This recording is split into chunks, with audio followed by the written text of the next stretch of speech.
Samad tuntut 5 pimpinan KPK mundur buntut Basarnas, jangan cuci tangan. Sebenarnya yang dituju itu adalah orang-orang yang sementara sekarang atau sudah memimpin KPK, ya.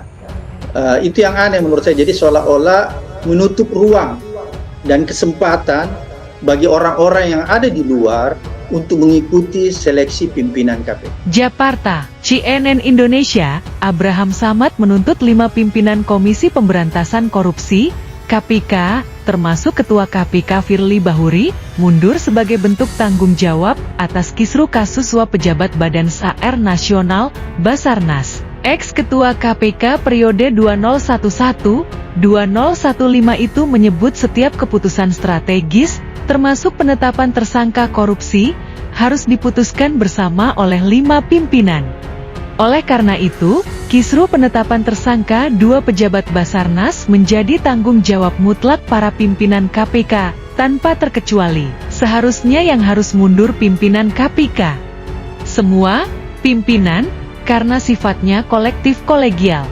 Kelima pimpinan harus bertanggung jawab, bukan Direktur Penyidikan, Dirdik, bukan Polda Deputi. Jadi, harus mengundurkan diri, 5 pimpinan KPK, katanya kepada cnindonesia.com, Sabtu, 29/7. Semua pimpinan KPK harus bertanggung jawab. Tidak ada yang bisa cuci tangan. Oh, saya nggak ikut. Enggak. Ini pengambilan keputusan, sifatnya kolektif kolegial, sambung pria yang akrab disapa Samad. Ia menegaskan seharusnya pimpinan KPK tidak sepantasnya menyalahkan penyidik atau penyelidik dalam kasus ini. Samad menyayangkan pengunduran diri Direktur Penyidikan sekaligus Polda Deputi Penindakan dan Eksekusi KPK Brigjen Asep Guntur Rahayu imbas kisruh tersebut. Pengunduran diri Asep sendiri disampaikan melalui aplikasi pesan singkat. Surat resmi pengunduran Asep disebut menyusul pada Senin, 31/7.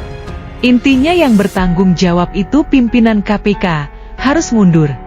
Ini tindakan dungu dan memalukan. Harus mundur pimpinan KPK, bukan bawahan, tutup Samad. Di lain sisi, saat gelar perkara atau ekspose operasi tangkap tangan, OTT, pejabat Basarnas pada Rabu, 26/7, 2 wakil ketua KPK, yakni Alexander Marwata dan Johannes Tanak hadir langsung. Sedangkan wakil ketua KPK lainnya, yakni Nurul Gufron menghadiri ekspose lewat Zoom dan Nawawi Pomolango berhalangan, karena menghadiri kegiatan rapat koordinasi dengan Wakil Jaksa Agung di Bogor, Jawa Barat. Sementara itu, berdasarkan informasi sumber cnindonesia.com di internal KPK, Ketua KPK Firly Bahuri sejak Rabu, 26/7, pagi berangkat ke Sulawesi Utara.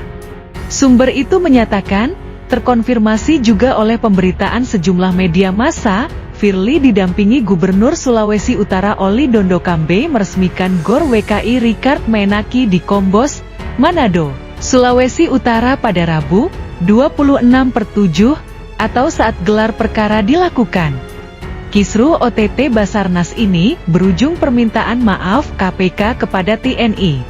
Pasalnya, Kepala Basarnas Marsdia Henry Alfiandi dan Korsmin Kabasarnas Letkol Atem Afri Budi Cahyanto yang ditetapkan sebagai tersangka kasus suap merupakan anggota TNI aktif. Wakil Ketua KPK Johannes Tanak yang didatangi rombongan TNI pada Jumat, 28/7, mengaku hilaf dan meminta maaf atas penetapan tersangka 2 anggota militer tersebut.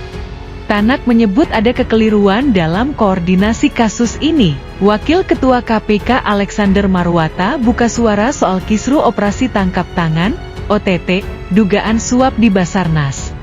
Alexander menyatakan tidak pernah menyalahkan penyelidik atas polemik yang telah terjadi di kasus tersebut. Saya tidak menyalahkan penyelidik-penyidik maupun jaksa KPK. Mereka sudah bekerja sesuai dengan kapasitas dan tugasnya, kata Alexander dalam keterangan kepada wartawan, Sabtu, 29 Juli 2023.